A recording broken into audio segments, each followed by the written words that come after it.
Ya, apakah betul pemerintah pusat mengarahkan atau memberikan format surat ini?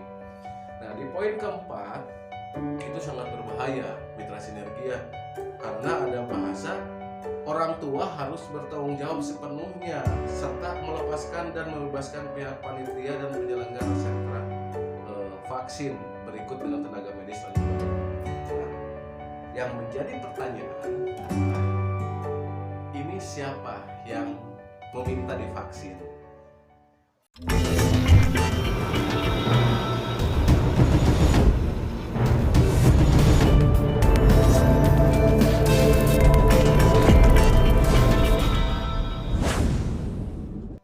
Assalamualaikum warahmatullahi wabarakatuh. Selamat malam.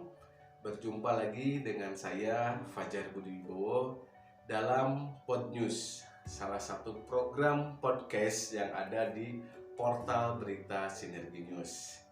Nah, mitra sinergi seluruh Indonesia, bahwa kita akan mengupas salah satu topik saja ya, salah satu topik pemberitaan yang ada di web Sinergi News, mana yang kita anggap menarik dan patut untuk dikupas. Sebetulnya berita-beritanya sangat bagus, hanya mana yang memang layak nih atau bagus nih untuk disampaikan pada Pod News kali ini. Kita akan buka website Sinergi News. Nah, mitra sinergi, kita akan buka website Sinergi News dan akan kita lihat berita apa saja yang tayang hari ini ya. Kita lihat di halaman beranda untuk tanggal hari ini, tanggal 15 Januari 2022 ya. Berarti Pod News kali ini adalah Pod News edisi 15 Januari tahun 2022.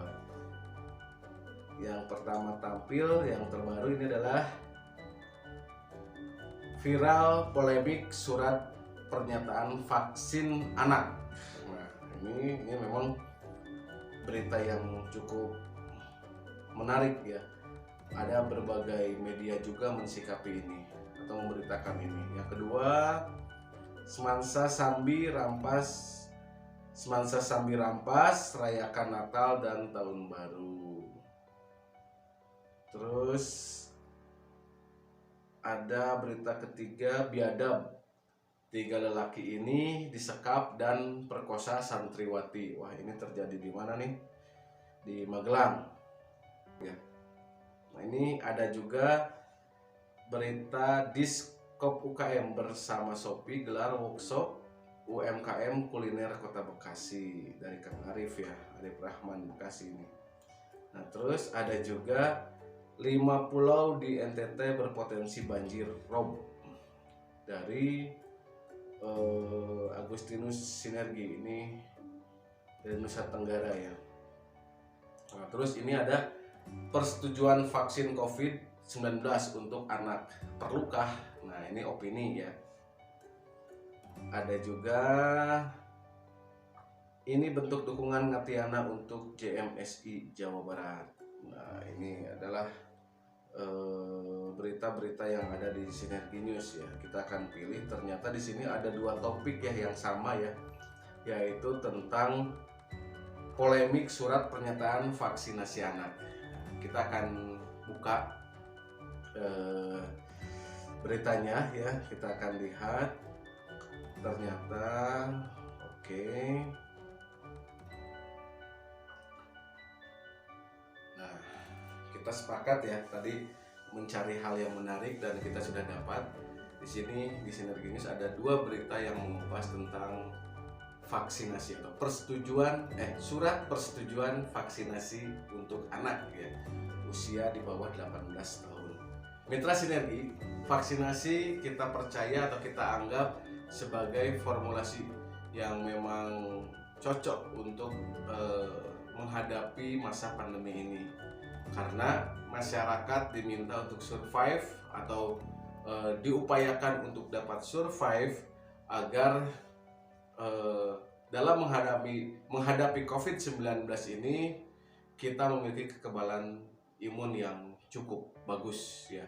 Jadi vaksinasi ini lebih kepada bagaimana cara kita menguatkan diri menghadapi COVID-19, virus COVID-19.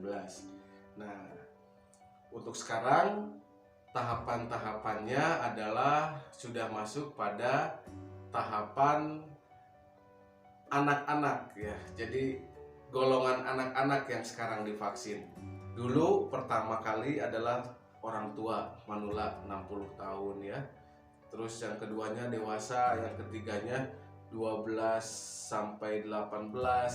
Nah, sekarang usia 6 sampai 11 tahun. Nah, berarti umur SD ya. Anak saya juga divaksin ya, karena memang itu suatu keharusan, anjuran pemerintah agar anak-anak pun bisa kebal dalam menghadapi COVID-19. Ia pun terjangkit COVID tetapi tidak terlalu parah nantinya. Di sini kita mendapatkan adanya polemik yang bergulir di masyarakat, yaitu beredarnya atau diedarkannya surat persetujuan orang tua atau wali agar anaknya dapat mengikuti vaksin ya. Nah, di sini kita akan membuka contoh surat yang beredar. Nah, diantaranya ada 2 surat yang hampir sama tetapi beda wilayah. Yang pertama dari Kendari, yang keduanya dari Majalengka, Jawa Barat. Nah, kita buka yang dari Majalengka ya. Nah, yang dari Majalengka, surat persetujuan orang tua atau wali atas vaksinasi COVID-19 terhadap anak. Surat ini diterbitkan dengan kop suratnya adalah Pemerintah Kabupaten Majalengka, Dinas Kesehatan UPT Puskesmas Sukahaji. Alamat Jalan Pangeran Muhammad nomor 31 Majalengka berarti. Nah, dalam surat vaksin ini, surat persetujuan vaksinasi ini berisi formulir isian ya. Yang pertama harus diisi oleh saya yang bertanda di bawah ini, berarti orang tua walinya. Yang kedua dalam hal ini bertindak selaku orang tua wali dari atas nama anaknya. Nah, yang menjadi polemik adalah surat pernyataannya, klausul pernyataannya. Di sini dengan ini menyatakan ada 4 poin. Poin yang pertama, saya memberikan persetujuan untuk dilakukan tindakan vaksinasi COVID-19 kepada anak saya yang berusia di bawah 18 tahun. Ini standar ya, surat persetujuan seperti ini ucapannya. Yang kedua, saya telah memahami informasi dan penjelasan yang telah disampaikan oleh dokter atau perawat bidan tenaga medis lainnya. Nah, ini tanda tanya, apakah memahaminya seperti apa? Siapa yang menyampaikan kepada orang tua? Ataukah ada rapat terlebih dahulu, orang tua dikumpulkan, orang tua wali murid dikumpulkan, dan ada petugas atau petugas medis atau panitia penyelenggara vaksin menyampaikan apakah sudah dilakukan seperti itu atau belum. Kalau belum berarti kata-kata ini kurang tepat. Kalau sudah berarti tepat. Tapi memahami ini harus diadakan post test dan pre-test harusnya sebelum sebelum melakukan sosialisasi. Adakan pre-test dulu kepada orang tua dengan pertanyaan yang sesuai dengan pokok bahasan. Terus ada sosialisasi setelah pre-test. Setelah pre-test baru lakukan post-test.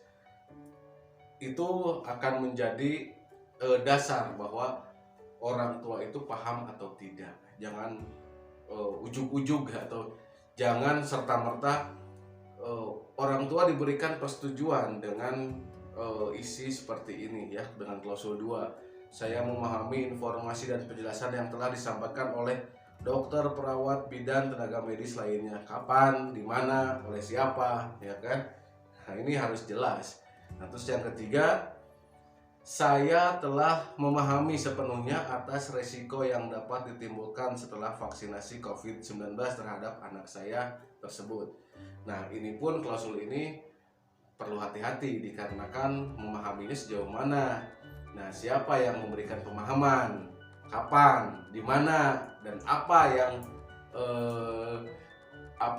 informasi yang diberikan kepada orang tua terkait anaknya. Jadi kan yang namanya anak satu dengan namanya manusia gitu ya. Manusia satu dengan manusia lainnya berbeda-beda. Nah, berarti apabila ada klausul seperti ini, harus individu orang tua si anak dengan dokternya langsung kan gitu, dengan tenaga medisnya. Si anak ini boleh divaksin karena apa? Si anak ini tidak bisa divaksin sekarang karena apa? Barangkali ada penyakit bawaan dan sebagainya. Tidak bisa sosialisasi langsung keseluruhan. Nah, terus surat pernyataannya diedarkan juga pada keseluruhan. Ya, ini harus masing-masing ya, jalan konsultasi face to face antara orang tua dan tenaga medis. Itu yang lazimnya seperti itu, atau idealnya seperti itu. Nah, terus yang keempat, saya bertanggung jawab sepenuhnya. Saya bertanggung jawab sepenuhnya serta melepaskan dan membebaskan pihak panitia dan penyelenggara sentra vaksin berikut dengan tenaga medis atas akibat dan resiko dari vaksinasi COVID-19 yang dapat terjadi terhadap anak saya di kemudian hari. Nah, ini poin 4 inilah yang menjadi konflik ya. Jadi memang format ini tidak dipakai oleh seluruh institusi atau sekolah yang ada di Indonesia, tetapi di beberapa wilayah, mungkin salah satunya adalah Kendari dan Majalengka ini mirip. Jadi persis hampir mirip ya, mungkin dari satu sumber yang sama. Nah, kita harus telisik nih siapa yang membuat surat ini pertama kali, siapa yang mengedarkan, dan arahan apa yang didapat ketika mendapatkan surat edaran ini. Nah, jadi kalau memang ini diarahkan dari pemerintah pusat, ya itu harus kita telisik ya, apakah betul pemerintah pusat mengarahkan atau memberikan format surat ini. Nah, di poin keempat itu sangat berbahaya mitra sinergi ya, karena ada bahasa orang tua harus bertanggung jawab sepenuhnya serta melepaskan dan membebaskan pihak panitia dan penyelenggara sentra vaksin berikut dengan tenaga medis dan sebagainya. Nah, yang menjadi pertanyaan adalah ini siapa yang meminta divaksin? Vaksin ini atas arahan siapa? Atas inisiatif siapa? Apakah orang tua yang meminta anaknya divaksin secara sukarela, ataukah ada dorongan lain, ada ajakan, ada permintaan dari guru, dari pemerintah, dari tenaga medis, ataupun dari presiden? Kan yang jelas vaksinasi ini adalah program pemerintah pusat yang harus dilaksanakan di daerah-daerah untuk rakyat Indonesia. Berarti ini bukan kehendak masyarakat. Ya, vaksin ini kan bukan keinginan masyarakat, bukan inisiatif dari masyarakat, bukan juga atas dorongan atau keinginan pribadi dari masing-masing masyarakat. Nah, ini jelas program pemerintah. Seharusnya yang bertanggung jawab adalah pemerintah. Ya, tentunya bersama-sama dengan para orang tua. Jangan melepaskan begitu saja tanggung jawab kepada orang tuanya. Mana ada orang tua yang rela ya anaknya divaksin tanpa ada yang mau bertanggung jawab? Lebih baik tidak, mungkin ya. Kalau saya seperti itu, ketika pemerintah tidak mau bertanggung jawab, pihak sekolah tidak mau bertanggung jawab, pihak medis tidak mau bertanggung jawab, ngapain juga kita memberikan sesuatu yang tidak jelas anak kita untuk divaksin oleh mereka? Lebih baik jangan, kalau saya ya gitu kan. Tapi alhamdulillah kalau di Cimahi ya tidak ada klausul seperti ini. Jadi saya setuju dengan vaksinasi. Karena apa? Saya yakin pemerintah pun bersama-sama ya memiliki tanggung jawab terus memiliki kebijaksanaan ya ketika dampak dari vaksinasi ini ternyata negatif untuk anak-anak yang divaksin, ya pemerintah harus bersama-sama orang tua ya melakukan hal-hal yang atau tindakan-tindakan yang diperlukan. Nah, jadi sudah wajar ketika masyarakat mempermasalahkan poin 4 ini, karena poin 4 ini seperti cuci tangan. Nah, seperti cuci tangan ya. Jadi tidak ada rasa tanggung jawab sama sekali. Dia hanya menjalankan tugas, berarti panitia hanya menjalankan tugas saja. Nah, siapa sih orangnya yang menjalankan tugas tanpa tahu maksud dan tujuannya, tanpa tahu dampaknya? Ya seperti contoh lah begini. Saya misalnya disuruh kamu bunuh si A. Kan saya mikir dulu, tuh, kenapa harus saya bunuh dia? Dan kenapa harus saya melakukan itu? Sementara itu adalah hal-hal yang melanggar hukum dan pasti akan merugikan orang lain. Nah, sama panitia juga ya. Panitia juga ketika disuruh memvaksin tetapi tidak tahu dampak positif dan negatifnya dan tidak tahu apa maksud dan tujuannya, dan tahu-tahu saya mas cuma dianggap diminta untuk nyuntik saja, sudah itu pergi.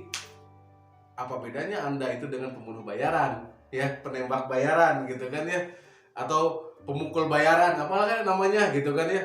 Yang jelas tidak etis ketika panitia atau penyelenggara vaksinasi memberikan statement seperti ini atau mencantumkan klausul yang memang dapat membingungkan masyarakat. Nah, jadi saran saya nih ya, saran saya secara pribadi kepada institusi terkait, baik itu institusi pendidikan atau institusi kesehatan ya, yang jelas ini pemerintah daerah dan pemerintah pusat ya, bijaklah dalam menyampaikan sesuatu kepada masyarakat. Bukankah kita ini diminta untuk, atau masyarakat diminta untuk mendukung program vaksinasi secara masif ya, agar suksesi bisa tercapai. Tetapi ketika ada permasalahan-permasalahan seperti ini, masyarakat menjadi